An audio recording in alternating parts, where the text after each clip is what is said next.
नमस्कार। आकाशवाणी जयपुर अजमेर से प्रस्तुत है प्रादेशिक समाचार।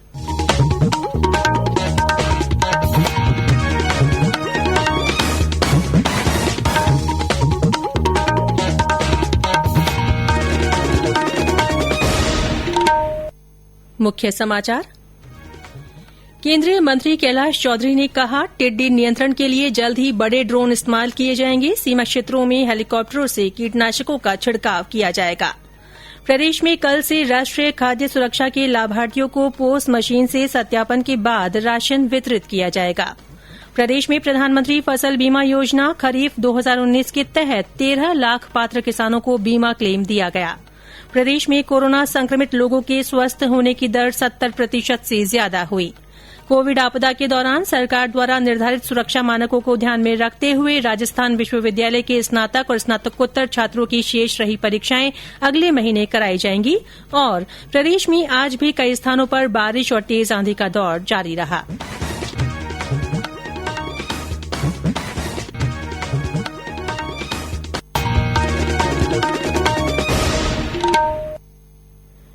समाचारों के साथ मैं रितिका गुप्ता। और अब समाचार विस्तार से। केंद्रीय कृषि राज्य मंत्री कैलाश चौधरी ने कहा है कि टिड्डियों को नियंत्रित करने के लिए भारत सरकार ने हवाई स्प्रे करने का फैसला किया है। उन्होंने बताया कि टिड्डी नियंत्रण के लिए जल्द ही बड़े ड्रोन का इस्तेमाल किया जाएगा। श्री चौधरी ने बताया कि इन दलों को सीमावर्ती क्षेत्र में ही रोकने और नष्ट करने के लिए हेलीकॉप्टरों से भी कीटनाशकों का छिड़काव शुरू किया जाएगा।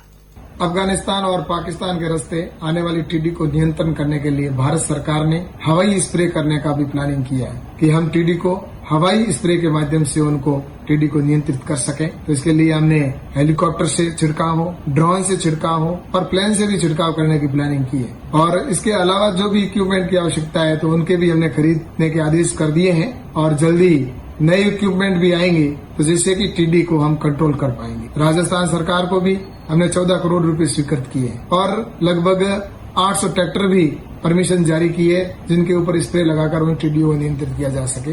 तो इसकी भी हमने प्लानिंग की है। निश्चित रूप से आने वाले टाइम के अंदर टिड्डी को कंट्रोल करने की पूर्ण रूप से हमने रणनीति बनाई है। इधर राज्य में टिड्डी दलों ने अब तक 24 जिलों में 1,21,000 हेक्टेयर से अधिक क्षेत्र को प्रभावित किया है। कृषि विभाग के संयुक्त निदेशक सोवालाल ने आकाशवाणी को बताया कि कृषि विभाग और टिड्डी चेतावनी संगठन द्वारा 95,000 हेक्टेयर भूमि में अब तक टिड्डी नियंत्रण की कार्रवाई की गई है। प्रबंधन कार्य योजना बनाई गई है और सभी जिलों में कंट्रोल रूम स्थापित किए गए हैं। केंद्रीय कृषि और किसान कल्याण राज्य मंत्री कैलाश चौधरी ने कहा है कि किसानों की आय बढ़ाने और उन्हें मजबूत करने के लिए हाल ही में केंद्र सरकार द्वारा कई फैसले किए गए हैं। आज वीडियो कॉन्फ्रेंस के माध्यम से पत्रकारों से बातचीत करते हुए श्री चौधरी ने बताया कि किसान सम्मान निधि के पात्र सभी किसानों को किसान क्रेडिट कार्ड के दायरे में लाया जाएगा। उन्होंने बताया कि इससे लाखों किसानों को लाभ मिलेगा। श्री चौधरी ने बताया कि ई मित्र प्लेटफॉर्म से 1000 मंडियों को जोड़ा गया है। अब किसान खेत में रखी अपनी फसल की भी बोली लगा सकते हैं। केंद्रीय राज्य मंत्री ने कहा कि प्रधानमंत्री फसल बीमा को अब ऐच्छिक कर दिया गया है। किसान बैंक में एक प्रार्थना पत्र देकर अपने प्रीमियम को रुकवा सकता है। जब किसान को अपनी फसल का बीमा करवाना हो तो वह वापस बैंक में लिखकर दे दें।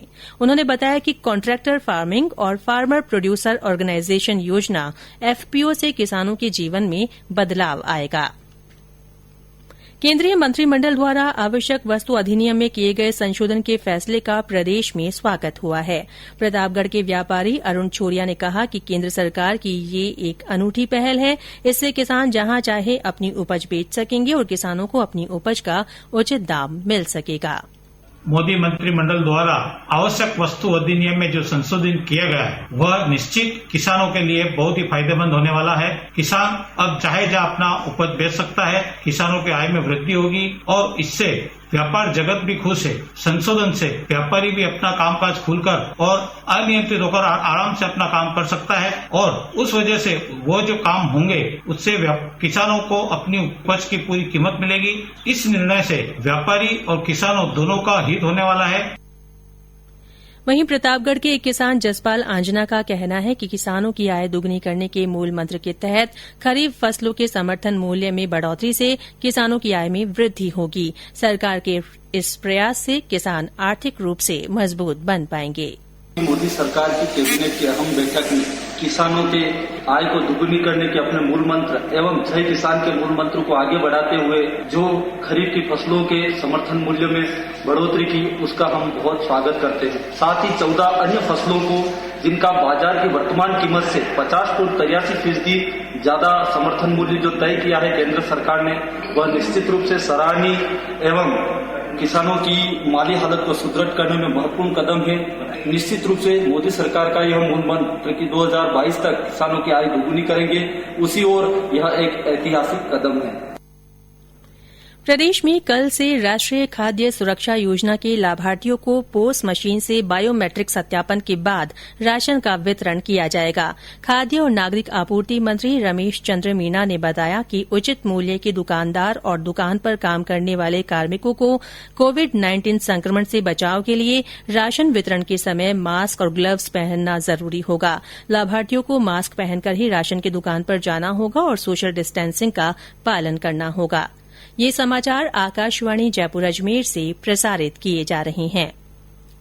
प्रधानमंत्री फसल बीमा योजना खरीफ 2019 के तहत प्रदेश में 13 लाख पात्र बीमित किसानों को 2,261 करोड़ रुपए के बीमा क्लेम का वितरण किया जा चुका है। ये कुल क्लेम का 91% है। कृषि मंत्री लालचंद कटारिया ने बताया कि 13 लाख बीमित काश्तकार लाभान्वित हुए हैं। उन्होंने बताया कि राज्य के 14 जिलों में खरीफ 2019 का पूरा क्लेम वितरित कर दिया गया है। 14 अन्य जिलों में भी कुल देय बीमा क्लेम में से अधिकांश का भुगतान हो गया है। वहीं शेष 5 जिलों के बकाया बीमा क्लेम के भुगतान की कार्रवाई की जा रही है।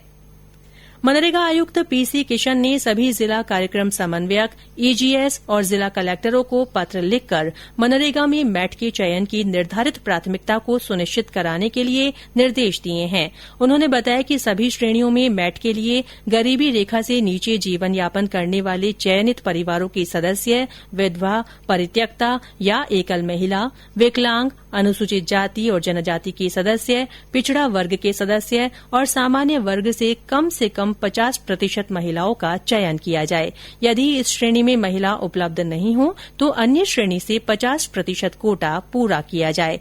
आयुक्त ने अधिक से अधिक महिला मैटों के नियोजन के निर्देश दिए। प्रदेश में कोरोना संक्रमित लोगों के स्वस्थ होने की दर 70% से ज्यादा हो गई है।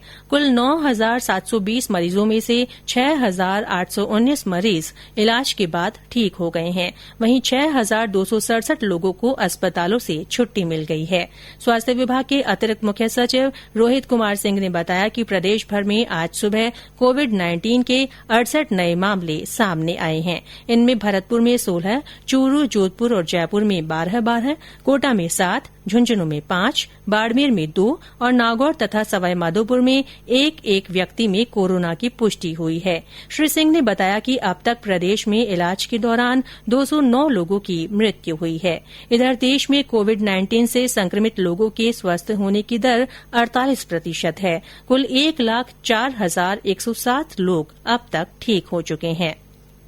राजस्थान विश्वविद्यालय के नियमित छात्रों की शेष रही परीक्षाएं अगले महीने से करवाए जाने की तैयारी की जा रही है। विश्वविद्यालय के कुलपति आर.के. कोठारी ने आकाशवाणी को बताया कि कोविड आपदा के दौरान सरकार द्वारा निर्धारित सुरक्षा मानकों को ध्यान में रखते हुए स्नातक के 4 लाख और स्नातकोत्तर के 4.25 लाख छात्रों की परीक्षाओं के लिए 160 परीक्षा केन्द्रों के साथ ही 20 नए केन्द्रों को चिन्हित किया गया है।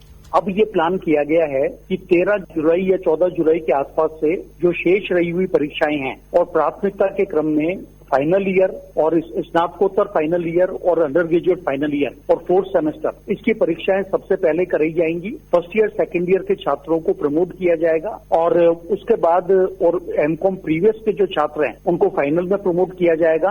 कोविड के कारण सोशल डिस्टेंसिंग और सुरक्षा संबंधी जो स्टैंडिंग ऑपरेटिंग प्रोसीजर उसकी अनुपालना सुनिश्चित करनी थी, तो हमारे जो विद्यार्थी थे अंडर ग्रेजुएट में 4 लाख और पीजी में 1.25 लाख, तो हमने सोशल डिस्टेंसिंग के आधार पर केंद्रों से पूछा था, जो 160 केंद्र थे, कि वो इन सबको ध्यान में रखते हुए सुरक्षा मानकों को कितने विद्यार्थियों को अकोमोडेट कर पाएंगे। तो जो सूचना हमारे पास आई वो 3,20,000 विद्यार्थी 160 सेंटर में एडजस्ट हो जाएंगे। तो बाकी 80,000 के लिए हमने नए सेंटर्स से एप्लीकेशन इन्वाइट की थी। कल उसकी मीटिंग हो चुकी है और लगभग 20 सेंटर्स हमें और बनाने होंगे।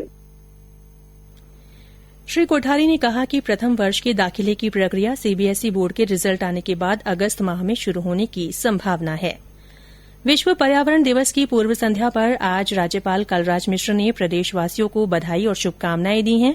उन्होंने कहा कि पर्यावरण संरक्षण के लिए जन जागरूकता की आवश्यकता है और हम सभी को एकजुट होकर प्रदूषण को रोकना होगा। राज्यपाल ने प्रदेशवासियों का आह्वान किया कि प्रदेश का हर व्यक्ति कम से कम 2 पौधे अवश्य लगाए। राज्यपाल और कुलाधिपति कलराज मिश्र कल वीडियो कॉन्फ्रेंस के माध्यम से राज्य के अभियांत्रिकी महाविद्यालयों के प्राचार्यों और शिक्षकों को भी संबोधित करेंगे। विधानसभा अध्यक्ष डॉ सीपी जोशी ने भी विश्व पर्यावरण दिवस पर बधाई और शुभकामनाएं देते हुए कहा है कि संतुलित पर्यावरण मानव जीवन के लिए आवश्यक है। प्रादेशिक समाचार बुलेटिन आप हमारे ट्विटर हैंडल @AIRnews_जयपुर पर फॉलो कर सकते हैं। कोरोना के दौरान जयपुर जिले के वरिष्ठ जन के लिए जिला प्रशासन और निजी विश्वविद्यालय द्वारा शुरू की गई निःशुल्क हेल्पलाइन शेयरिंग केयरिंग को और प्रभावी बनाया जा रहा है। अतिरिक्त जिला कलेक्टर द्वितीय और हेल्पलाइन के नोडल अधिकारी पुरुषोत्तम शर्मा ने बताया कि अब इस हेल्पलाइन के जरिए वरिष्ठ नागरिकों के लिए उपयोगी कई तरह के ऑनलाइन सत्र आयोजित किए जाएंगे। इन सत्रों में चिकित्सकों की सलाह और सरकारी योजनाओं की जानकारी विषय विशेषज्ञों द्वारा दी जाएगी। वरिष्ठ जन इन सत्रों का लाभ वेबिनार से जुड़कर या फिर सोशल मीडिया के माध्यम से जुड़कर ले सकेंगे। भारतीय जनता पार्टी के प्रदेश अध्यक्ष डॉ सतीश पूनिया ने कहा है कि नरेंद्र मोदी सरकार की 1 वर्ष की उपलब्धियों को लेकर पार्टी अभियान चलाएगी। इसके तहत प्रदेश में वर्चुअल रैली आयोजित की जाएगी। इन्हें भाजपा के केंद्रीय नेता संबोधित करेंगे। केंद्रीय मंत्री गजेंद्र सिंह शेखावत को इसका प्रभारी बनाया गया है। जयपुर और भरतपुर संभाग में ये रैली 14 जून को, बीकानेर और जोधपुर संभाग में 20 जून को और उदयपुर तथा कोटा संभाग में 27 जून को आयोजित होगी। 15 से 25 जून तक सभी 200 विधानसभा क्षेत्रों में पार्टी 400 वीडियो कॉन्फ्रेंस आयोजित करेगी। सोशल मीडिया के विभिन्न मंचों पर फैलाई जा रही फर्जी खबरों की जांच कर आकाशवाणी द्वारा आपको सही जानकारी दी जाती रही है। इसी कड़ी में एक और जानकारी साझा कर रहे हैं। सोशल मीडिया पर चल रहे एक वीडियो में दावा किया गया है कि कोविड-19 एक बैक्टीरिया है, इसका इलाज एस्प्रिन से किया जा सकता है, जबकि सरकार का कहना है कि ये एक वायरस है और इसकी दवा अभी उपलब्ध नहीं है। मानव संसाधन विकास मंत्री रमेश पोखरियाल निशंक और शहरी कार्य मंत्री हरदीप सिंह पुरी ने आज संयुक्त पहल ट्यूलिप का शुभारंभ किया। इसका उद्देश्य देश में इंजीनियरिंग के विद्यार्थियों को इंटर्नशिप उपलब्ध कराना है। इस प्लेटफॉर्म का उद्घाटन करते हुए हरदीप सिंह पुरी ने कहा कि ट्यूलिप से विद्यार्थियों, शहरी स्थानीय निकायों सहित सभी पक्षों को लाभ होगा। इससे देश में युवा प्रतिभाओं की पहचान सुगम होगी। जाने माने फिल्म निर्माता और निदेशक बासु चटर्जी का निधन हो गया है। वे 93 वर्ष के थे। प्रधानमंत्री नरेंद्र मोदी ने बासु चटर्जी के निधन पर गहरा दुख व्यक्त करते हुए कहा कि वे मन को छू लेने वाली संवेदनशील फिल्मों के लिए हमेशा याद रखे जाएंगे। बासु चटर्जी मानवीय संवेदना को स्वर देने वाली सहज फिल्मों के लिए जाने जाते थे। प्रदेश में आज राजधानी जयपुर सहित कई स्थानों पर बारिश हुई। सवाईमाधोपुर जिला मुख्यालय सहित आसपास के इलाकों में हल्की बारिश से तापमान में गिरावट आई। उदयपुर जिले में भी कई जगह अच्छी बारिश के समाचार हैं। झालावाड़ में आज सुबह से ही रुक रुक कर हल्की बरसात का दौर जारी रहा। मौसम विभाग ने आज अजमेर, जयपुर, कोटा, भरतपुर और बीकानेर संभाग में कहीं कहीं धूल भरी हवाएं चलने और हल्की बारिश की संभावना व्यक्त की है। और अंत में मुख्य समाचार एक बार फिर।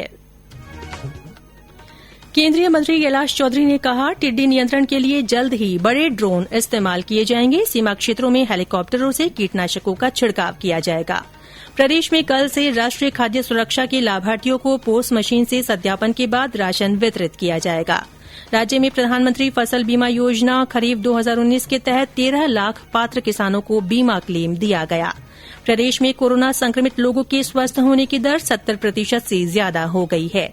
कोविड आपदा के दौरान सरकार द्वारा निर्धारित सुरक्षा मानकों को ध्यान में रखते हुए राजस्थान विश्वविद्यालय के स्नातक और स्नातकोत्तर छात्रों की शेष रही परीक्षाएं अगले महीने कराई जाएंगी। और प्रदेश में आज भी कई स्थानों पर बारिश और तेज आंधी का दौर जारी रहा। इसी के साथ प्रादेशिक समाचार बुलेटिन समाप्त हुआ। नमस्कार।